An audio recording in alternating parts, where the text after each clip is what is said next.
Well, a big statement coming from President Donald Trump. He says that wars can be fought, quote unquote, forever using US munitions, stockpiles with a virtually unlimited supply of weapons. So earlier he did say that the war could last, or the conflict could last anywhere between 4 to 5 weeks. But will that timeline now be extended? That's a question that's foremost on people's minds as we speak. Let's take this across to our guests. General Kochhar, coming to you first. 4 to 5 weeks, and now he talks about US munitions having the capability for this war for lasting much longer than that. What's your assessment of what he's saying? You see, Siddharth, my assessment is that you are fighting a war from your bases which are on the sea right now, because all your logistics is based there. You don't have a classical logistic base available like you had in Iraq war. Saudi Arabia was the logistic base, and you could keep for months and months, you could fight the war. Here, I don't think it will happen this way.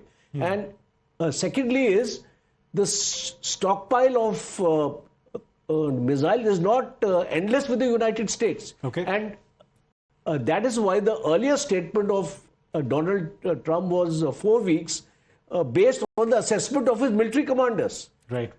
So I'd like to ask one question, that does his military commanders concur to his assessment of a limitless war? Because I don't think you can fight a limitless war in the form of attrition warfare, where more than 2,500 missiles have already been targeted in the last 3 days. Correct. Now, how many more missiles you have? So even if Israel is also enjoined in this conflict, my considered opinion is you cannot fight a limitless war here. You have to set a period, and this is more of a narrative war going on. Okay. You are trying to build a narrative right now to say or to send a message to Iran that we have the capability to extend this war even much more than you want it to happen. All right. Let me also get a word in from Colonel Dr. Rafael George as well. Sir, yesterday we actually happened to interview a spokesperson of the Israeli Defense Forces. And when we specifically asked him a question about whether or not ground operations in Lebanon is something that Israel is considering in the immediate to near future, he said very categorically that all options are on the table.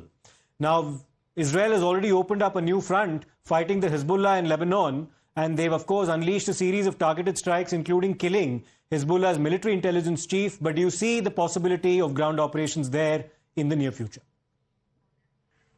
Well, in fact, this morning there is a kind of limited ground operation inside the Lebanese territory at an area of El Qiyam, Lebanese village. But it's quite limited, and I think the depth of this penetration is about 1 kilometer. So it's not referring to a ground operation at a full scale. Okay. The idea is to enlarge the security zone, protecting the Israeli frontal villages in order to avoid any kind of penetration by Hezbollah militants into Israeli villages. That's why at the moment it's just a symbolic activity. However, the Israeli forces are ready to enlarge and to escalate the activity on the ground. All right. We'll wait and see as to whether the symbolic activity now escalates to intensive ground operations. We have a couple of pieces of breaking news, some very important news, which would be of concern to an Indian audience as well, because there's a war of narratives that's playing out also over the status of the Straits of Hormuz. An advisor to the Islamic Revolutionary Guard Corps has claimed that the Strait of Hormuz is now closed, and he's also warned that passing vessels could be set on fire. The move threatens a key global oil route that carries nearly 20% of the world's crude trade. However, there's a contradiction now emanating from the United States. The US says that the Straits of Hormuz remain open. They're not closed, and they've completely dismissed Tehran's blockade assertions. US military officials have described this claim of closure as a pressure tactic on the part of Iran, even as regional tensions have risen amid the wider conflict. We have some more breaking news now with the Chinese angle. Tensions have risen over oil supply, but China has now come out with its own message to Iran.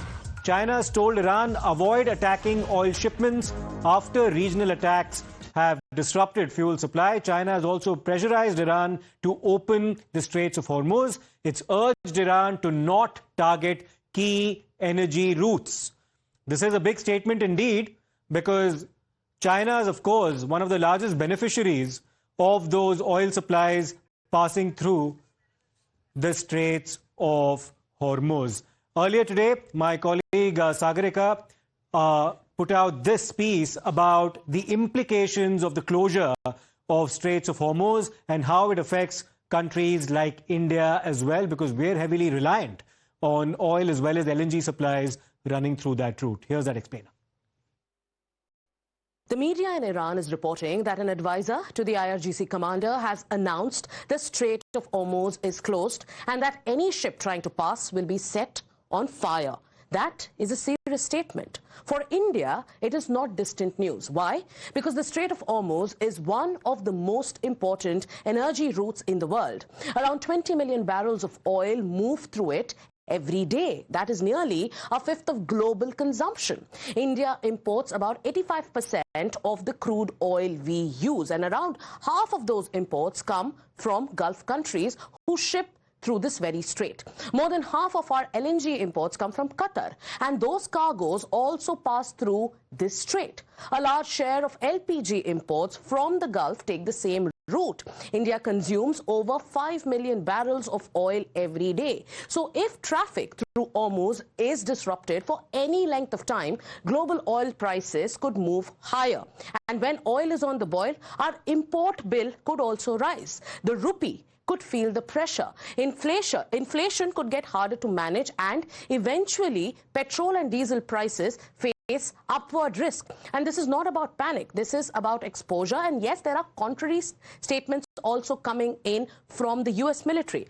Let's also tell you that the strait has not been formally blockaded under any international law. But yes, shipping companies are also cautious, insurers are nervous, and markets are watching. Every move and everything that's happening in that narrow stretch of water does not stay there. It travels straight into our energy markets and possibly to Indian petrol pumps. That is why India is watching this very closely.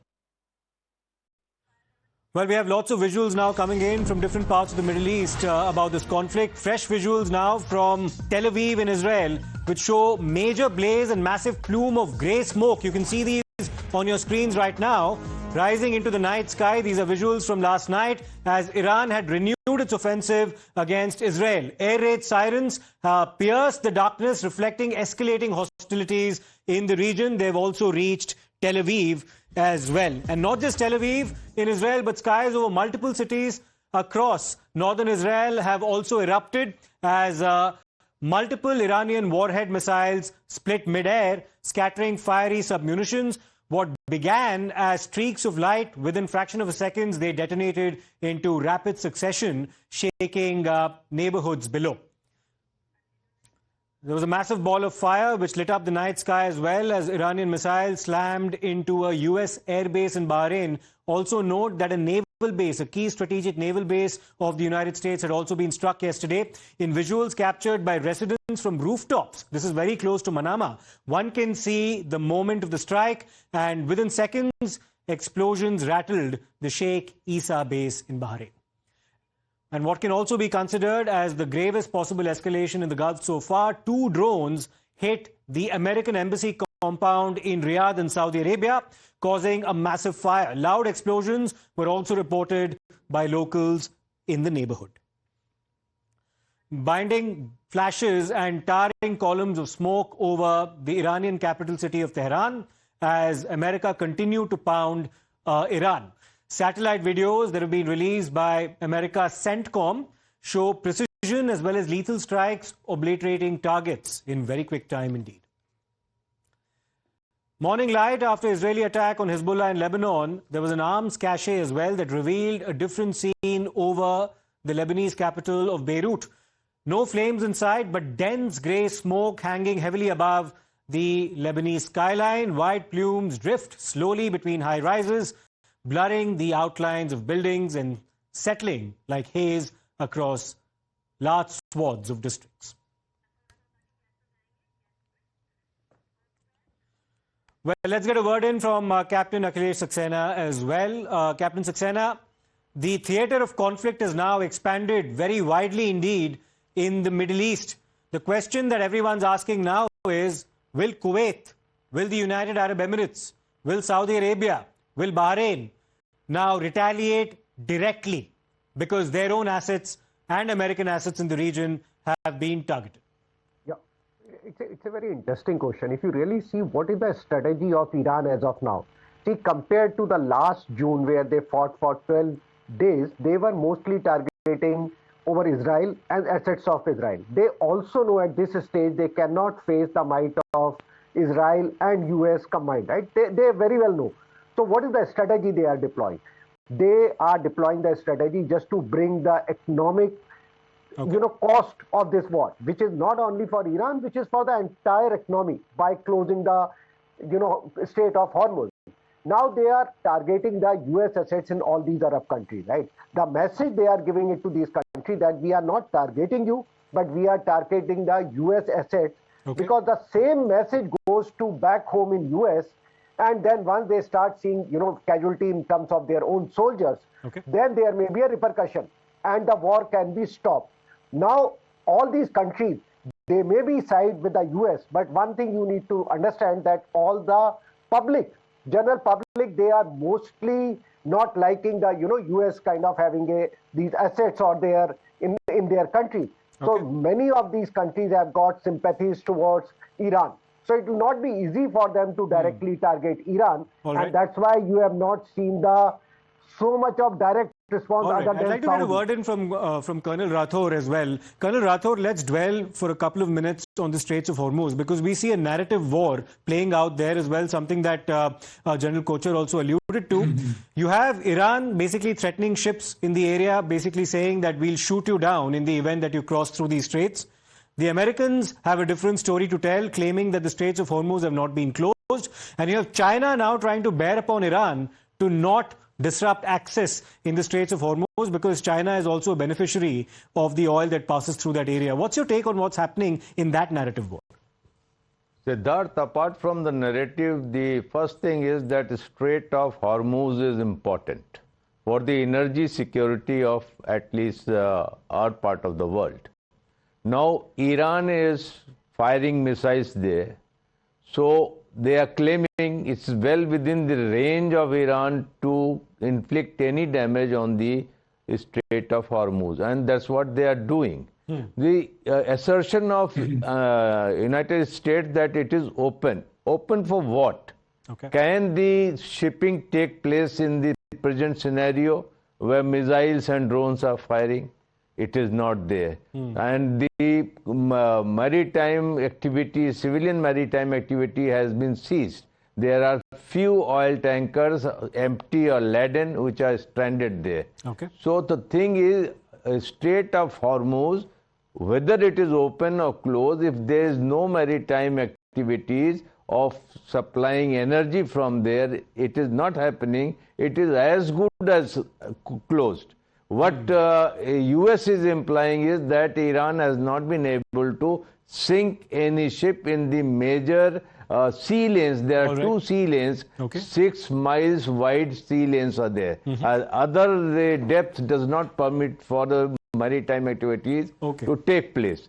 So this will remain so, and nobody would lie, because when you bring your oil tanker there, insurance is involved. Insurance companies will not permit or insure a ship which is going into a war zone. Absolutely. So who will give this immunity? China is taken a step. China is saying to Iran that give immunity to all activities in the Persian Gulf. All right. This is the point of view. That's a very important point that you made, that ships would not be in a position to actually go through that particular area because of the possibility of being attacked, which cannot be ruled out. There's a strong insurance dimensions as well.